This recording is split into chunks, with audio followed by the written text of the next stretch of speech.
Welcome to Evening of Hope, a place where the Word of God brings comfort, songs lift the soul, and prayers prepare every heart for the Holy Sabbath. Join us as we worship, grow in faith, and experience God's presence together. Evening of Hope, a journey into God's rest.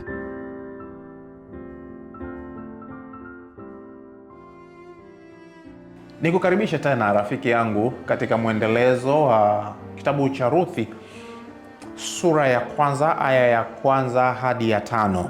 Mahali ambapo ninatamani tuongee na tumeongea wiki iliyopita juu ya njaa inavyomfanya mtu akaondoka nyumbani, na pia maamuzi ya haraka yanavyoweza kugharimu maisha yetu.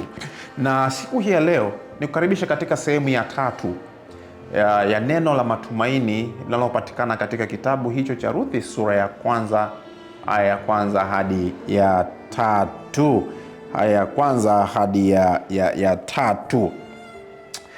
Na nikurudishe nyuma katika fungu lile la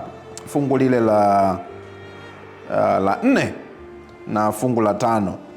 Nao wakaoa wake katika wake wa Moabu, na jina la mmoja aliitwa Orpa na jina la wapili akaitwa Ruth.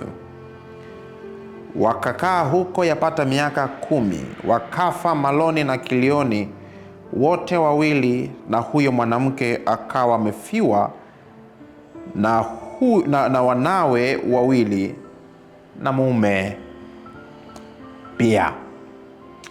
Jambo la leo na wito wangu siku ya leo: mafanikio bila Mungu yanaweza kuwa hasara.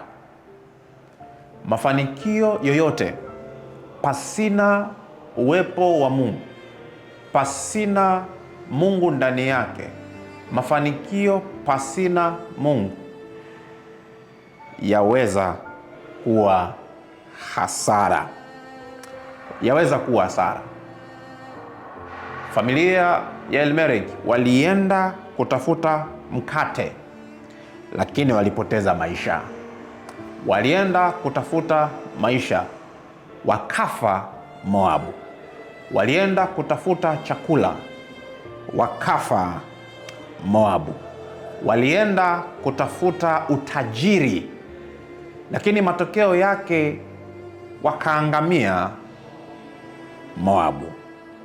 Leo watu wengi wanatafuta fedha, wanatafuta mafanikio ya haraka, wanatafuta kazi, lakini njia wanazozitumia kutafuta kazi ama kupata kazi hazina uwepo wa Mungu ndani yake. Ninataka kusema nini? Ninaongea na wewe ambaye fedha unaipata kwa njia isiyo halali. Ni mpaka eti ukabe, ni mpaka eti uende kwa waganga ili tu upate mafanikio. Rafiki yangu, kazi yoyote pasina uwepo wa Mungu, kama Mungu hajabariki miguu yako, mikono yako, akili yako kupata kazi hiyo ulio nayo, rafiki yangu, kazi hiyo yaweza kuwa hasara katika maisha yako. Ninaongea na wewe ambaye unatafuta vyeo kwa njia isiyo sahihi, eti kwa kutoa rushwa, eti kwa kutoa rushwa ya fedha, rushwa ya ngono, ili upate kazi, upate cheo, upandishwe. Wengine hata wanatumia njia ili kupanda vyeo kwa kuua wenzao. Rafiki yangu, cheo ni dhamana, na kwa sababu cheo ni dhamana, muombe Mungu kwa wakati fulani akunyanyue. Na ngoja nikwambie siri moja. Hii siri ukiitumia inaweza ikakusaidia ili ukafika pale ambapo unatamani kufika, kwenye ngazi fulani juu. Ukitamani kupanda cheo, muombe yule aliye juu aendelee kufanikiwa ili apande, na anapopanda wewe sasa ukashikile nafasi yake, na usimwombee mabaya eti yafukuzwe.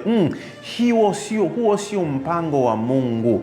Mpango wa Mungu ni kwamba watoto wake wafanikiwe, na mafanikio yoyote ambayo Mungu atakuwa chanzo chake, mafanikio yake ni heri, na mwisho wa yote mafanikio huja. Lakini yote pasina uwepo wa Mungu, mafanikio hayo, kazi hizo, vyeo hivyo vinaweza kuwa hasara.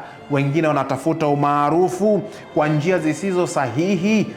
Rafiki yangu, ukumbuke Moabu si mahali sawa, mahali sahihi, sio mahali pazuri pa kukaa. Wewe baki Bethlehemu, be attentive, kuwa mwaminifu, kuwa mvumilivu. Hapo Bwana aweza kukulisha. Yesu anasema, atafaidia nini mtu akipata ulimwengu? Yaani utafaidia nini ukiupata ulimwengu wote, mali zote, umaarufu, fedha, nafasi, lakini mwisho wake akaipoteza nafsi yake? Yaani itakusaidia nini?